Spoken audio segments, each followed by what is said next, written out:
Hey there, Aries. So this is going to be for the month of September. This is Psychic Hunter David Williamson, and I'm going to start out, first of all, with the Doreen Virtue fairy cards. These were a gift, actually, from a client of mine who's a Leo, and she just decided to give me, and apparently you can't get them anymore. Doreen Virtue retired, she stepped away. I have her other cards that I've read before, too, so we're just going to pick out one of these for the month ahead, and then we're going to go on to the other. So Aries, this is really interesting. You have the Queen of Spring. Well, let's face it, Aries is in the spring.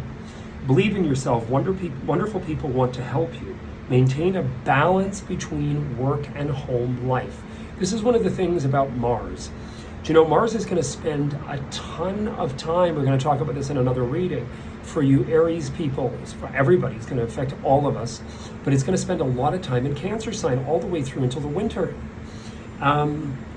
And that is your house of home. So do you decide to do some work? Do you decide, okay, maybe it's time to sell? We're going to talk about that later, but something's going down there.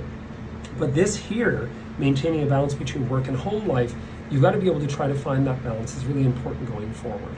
Now we're going to move on to the Morgan Greers. We're going to do the Morgan Greer Tarot, and we're going to see where things are going. And in the meantime, if you please like and subscribe today's video for you guys, that'll really help me. This popped out.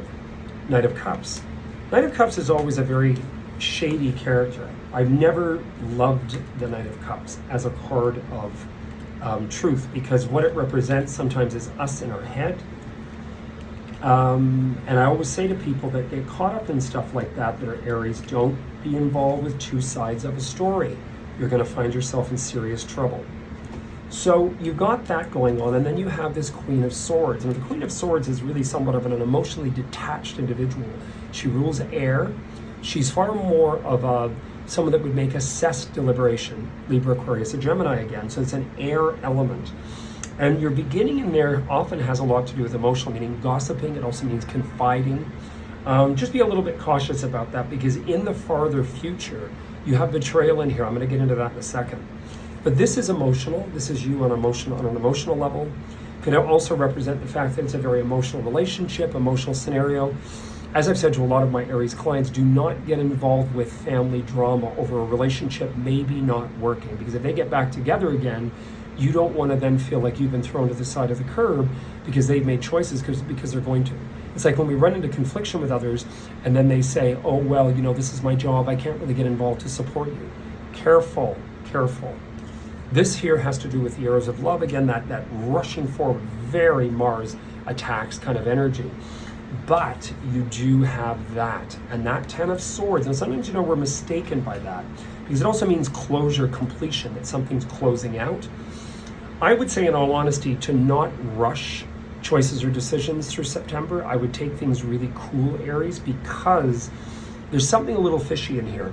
This, on an emotional level, is another queen. She rules Scorpio, Pisces, or Cancer. Something uneasy, something not fully resolved. So just take your time with things. And then the outcome is a dynamic energy. It is clarity, renewal, optimism about the future, feeling really dynamic that you've actually come to some state of resolve. If anything comes up that is actually problematic, I think you will get it resolved. You just want to be really conscientious with how you deal with things, etc. Just be a little careful about that. Take your time with things. Don't push things. Don't rush things, because it could end up being a little bit problematic. Ten of Swords always makes me a little uneased when I see that in a reading, because, like I said, it can also mean somebody turning on us, and you don't want to get into that. But what worries me is this beginning. So who are you talking to? Who are you telling things to? This is where we slit our own throats sometimes. So just be a little bit careful. You just want to be conscientious that he said, she said. People sometimes can't help but talk because they just do. So just be a little careful. Anyway, you heard it here first. Hope you've liked and subscribed.